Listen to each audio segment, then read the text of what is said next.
emphasis remains on the importance of Lagos State government in the realms of polity in Nigeria. The reason is quite obvious. It is the government that runs the most populous state in the entire Africa. The state is the most industrialized in the West Africa sub-region. Over 60% of industrial setup in Nigeria is rooted in the state. The city of Lagos and its metropolis transact commercial ventures that far exceed any other areas in the sub-Saharan Africa.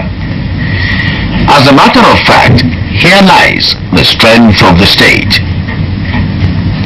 And quite naturally, it is the most viable financial center in Nigeria.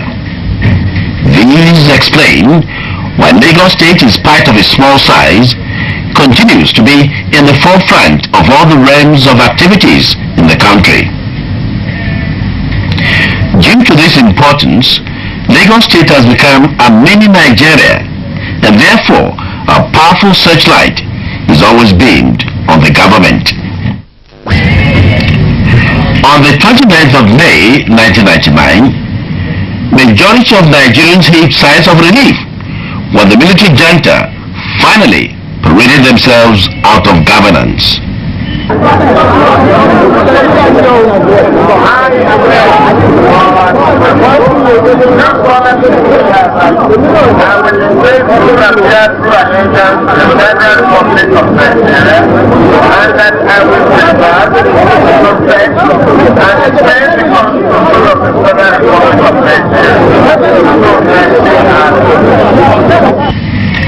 It was a day that began a people-oriented government.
Between then and now, what has the Bola Tiunbu's administration done in Lagos State? You are welcome, and together we shall take a look into the highlights of the activities of the administration in the state. Well, before the present administration took off, the sensibility of Nigerians was at its lowest ebb. It had become totally disoriented and battered to a state of hopelessness and despair. It was quite usual to see people with hard and despondent look. Many were always at their edge, and tempers rose at any slight situation. It was like we had become a people disillusioned. The infrastructural facilities too also reflected the mood. The functioning ones were gradually given way due to negligence and non-maintenance. Many were abandoned and left to rot, in spite of the huge sum of money appropriated and approved for the projects. Lagos State, being a mini Nigeria, has received and continue to receive the most penetrating light from the searchlight beamed by the people on their government to finding solutions to the deplorable situations. Realizing the intense pressure on him, Governor Bola Tiunbu quickly drew up his rare virtue of doggedness, which has manifested throughout his life, and strict sense of commitment, and decided to place on his priority list the need to restore optimism and hopefulness. First, the administration put in motion measures to ensure that Lagos, being the commercial nerve center, continues to maintain a conducive economic and friendly environment as an enabling impetus that will revive the repressed economy. Besides, series of meetings with leaders of industries, associations, international corporations, obas, community and opinion leaders, the governor also began to reflect a very sunny and progressive outlook. It was a deliberate and tactical strategy to move the engine of the state forward. However, the most important pointer of Bola Tiunbu's administration's determination to improve the well-being of citizens of the state is this.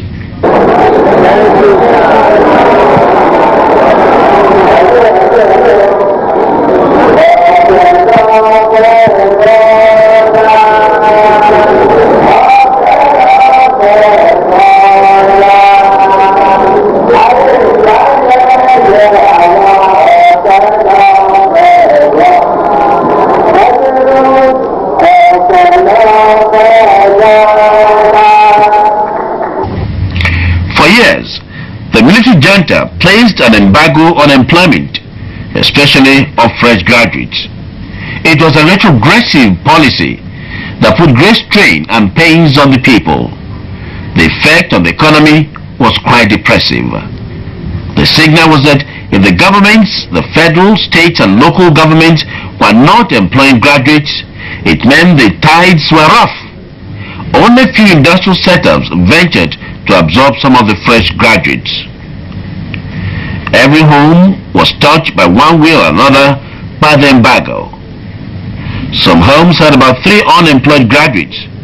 It was really a big strain on parents and relations. And so many graduates are now outside without job. So them to now think of employing them, personally, I think it's a very good idea and it's right. And I believe that he has said the president and father is pushing to can emulate that particular idea. It's a really nice idea. It's a plus for the job now. It shows its concern for the Lagos citizens and the Nigerians generally, because it's a very good program. Many undergraduates, they've lost hope of everybody in job. So it puts a smile, millennial smile, and the graduates, many parents whom he created these highway managers to work for, and also some men who have been unemployed, elderly men that are able to participate in this PSP program. We just want to thank you. It is a wonderful job, well done job, and I'm lost because you're not showing. I don't know what I'll be saying now. Maybe I'll be out there in the job market and looking for job.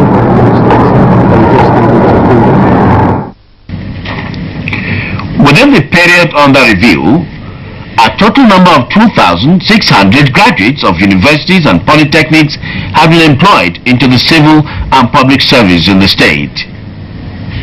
That is not all. Another 2,500 people were employed as highway managers to oversee the cleanliness of the Lagos metropolis streets.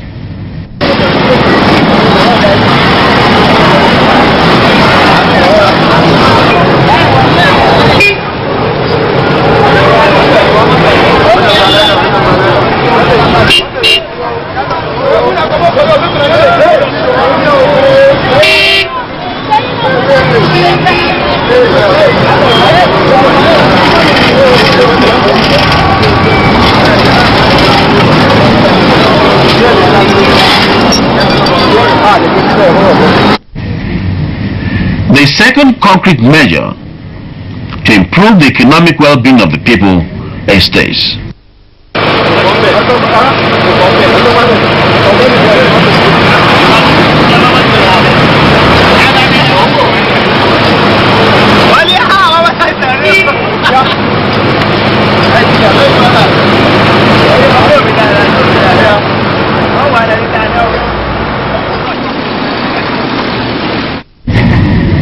Perhaps this does not mean much to you.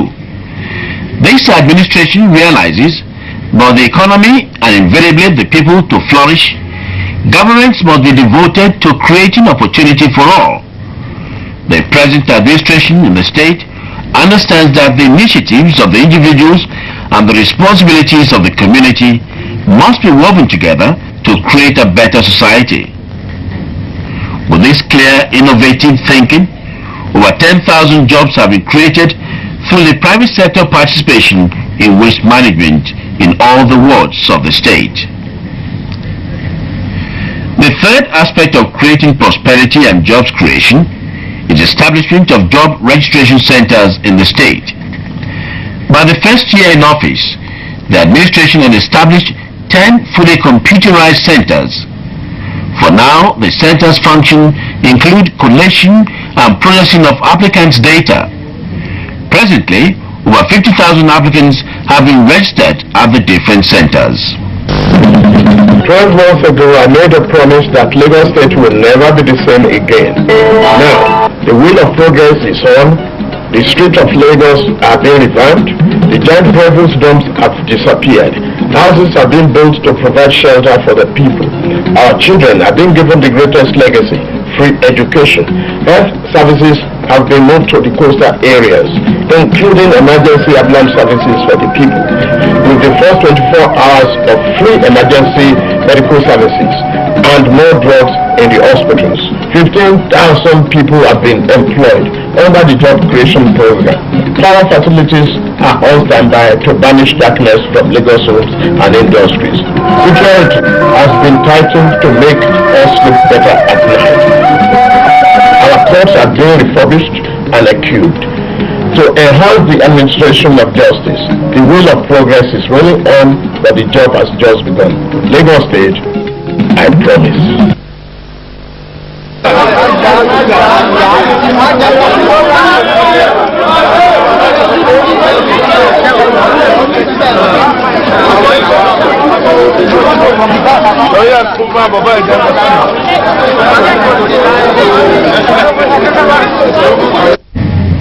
In response to these government's initiatives, over 300 applicants, including graduates and those with lesser qualifications, have been screened and shortlisted by some private organizations through the job placement program. The group is the first batch of the scheme.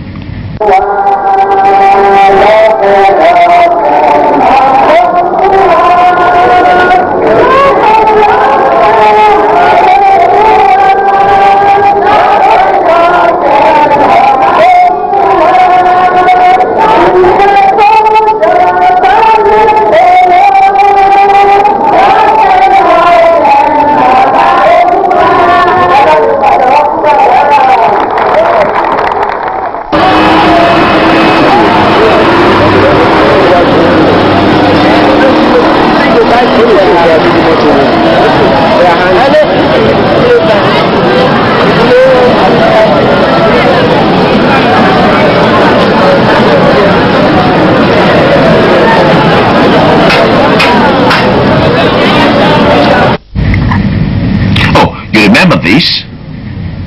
Yes, this is how some areas in Lagos metropolis looked like. About a year ago, it was quite a common scene and almost everybody pointed fingers at the Lagos state government. The attack was really scathing. Newspapers and magazines were replete with comments and cartoons which by any stretch of imagination cannot be described as balanced. It was as if the seemingly perennial refuse disposal problem would become intractable. That was not to be. Again, the doggedness of Governor Bola Tiunbu manifested. Gradually, the administration marshaled out its operations and steadily arrested the ugly and infamous situation by commencing the full implementation of the Innovative Private Sector Participation (PSP). Our domestic waste collection and transportation from tenements, markets, model parks and other public places to designated sites. Apart from creating jobs for some dynamic fellows, the program has been able to actually clean Lagos. The program has helped to eliminate heaps of refuse that were the marks of certain areas in the metropolis. Many areas, especially some popular streets, now wear totally clean and healthy look. The implementation has also helped to eliminate the discriminate burning of heap of refuse, which is quite obnoxious, hazardous, and environmentally unhealthy. From all indications, the people's response is not total yet. However, quite a number of the citizens have realized the tremendous importance of the program and have started to cooperate with the operators in their wards. In this regard, the Bola Tiunbu's administration has shown that the resources needed to improve people's lives are indeed small compared with the benefits to be derived. Another effort to clean and make Lagos State flood-free is the introduction of Operation Drainage and Waste Clearing. This exercise serves a twin purpose of clearing the drains to ensure flood-free areas and waste clearing. It is a great pleasure for me to formally be here to launch another step of a strong determination to eradicate poverty and diseases. The Operation Drain Duct is a collaborative effort of 5 ministries. I want to say thank you to every executive member that sees himself or herself as a member of a team. I want to say thank you to the bureaucrats, the PAMSECs, directors and others that is so involved in bringing about various segments of our program. There's no gainsaying in telling you about the topography of Lagos and tell you why we are flooding yearly.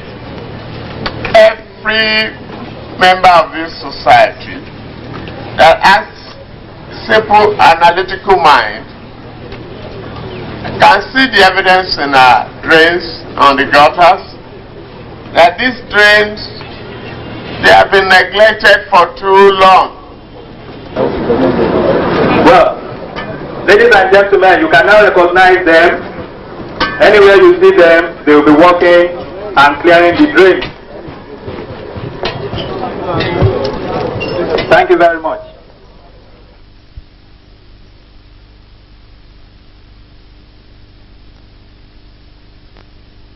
Service to manage and declare the indoor condition.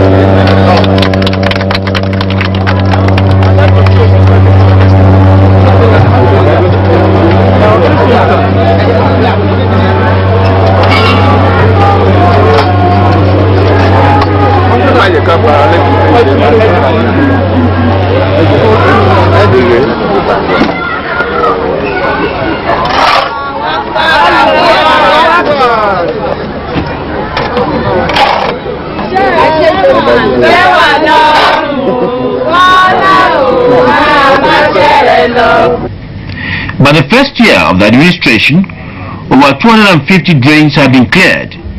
These include both the collector and primary drains. In this regard, attention must be drawn to the administration's efforts in such areas like Ikoyi, Victoria Island, Bagada, areas prone to flooding on a continuous basis. Realizing the efforts of the administration on clearing of drainage at Victoria Island, a group aptly called Friends of the Environment helped to clear the drainage at Victoria Island, Apapa and Bagada at Turashi channels.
Virtually every available space has been encroached upon. Buildings, especially shops, were just springing up as setbacks, street corners, and on water causeways. Local governments are usually the major culprits in the name of generating more revenue. The administration has come up with more stringent enforcement to ensure that the natural path of water is not blocked. Demolition of houses and shops obstructing free flow of water have started. To minimize construction of illegal structures, the administration introduced Operation 3030, which will ensure processing of building plans within 30 days from submission to granting of approval.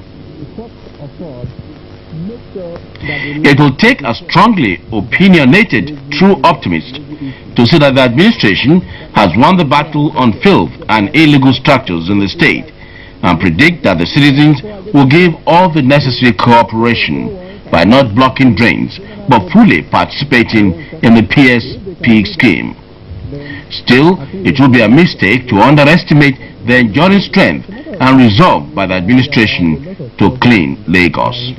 Phrase, just like a noun phrase is a group of words performing the function of a noun in a sentence, an adjectival phrase is equally a group of words performing the function of an adjective.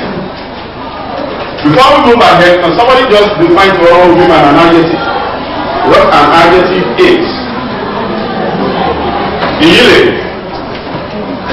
An adjective is a word that qualifies a noun. Yes, a word that qualifies a noun. For instance, if you say, the teacher in the class, noun here is the teacher. Is that not so? Yes, sir. Which group of words give us more information about the teacher? The teacher. Which teacher are you talking about? This is the teacher in the class. Do you get it? Or you say the petrol is the generator. If Lagos State has the largest number of people, it means the state must have the greatest number of pupils in the schools. If the government is truly people-oriented, it then follows that the government is saddled with the responsibility of providing one of the most important basic necessities, education, to quite a number of citizens. Today, at the beginning of the 21st century, there are 1,534,100 pupils in the state primary schools, and the secondary school pupils have 633,080 pupils. What has the Bola Tiunbu's administration done to make this large population of children feel its impact? It is no exaggeration to state that this is the most important area of development. It is really no gainsaying to say that if the children of today are educated and properly trained, they will make a mighty nation tomorrow. Within a year in government, the Governor Bola Tiunbu's administration has started the provision of 20,000 dual pairs of desks and benches in 100 schools. Earlier, the state-of-art dilapidated infrastructural facilities was mentioned. This deplorable state cuts across every facet. To make any meaningful learning possible, the administration immediately started to provide the schools with new benches and desks. While this was going on, the administration commenced the rehabilitation and renovation of classroom blocks in 38 secondary schools in all the local government areas in the state. To also ensure adequate teaching of science, the administration commenced the supply of science equipment to 25 secondary schools. Laboratory furniture, fixtures and fittings were also supplied. To aid technical education, the administration installed workshop equipment in 2 government technical colleges. The special schools for the disabled were also supplied with equipment and learning aids. Indigents of the state in tertiary institutions were paid 33 million naira as bursary grants, while those in law school received 3 million naira. That is not all. In order to cushion the effect of a depressed economy and lessen the burden of hardship on parents, the administration paid a sum of 99 million naira examination fees for 90,000 SSS 3 students. Providing proper education is the most profound legacy that can be given the youths. The ripple effects of this small but highly beneficial gesture will be felt for years, especially by the indigent pupils whose parents would not have been able to pay for the 2 examinations.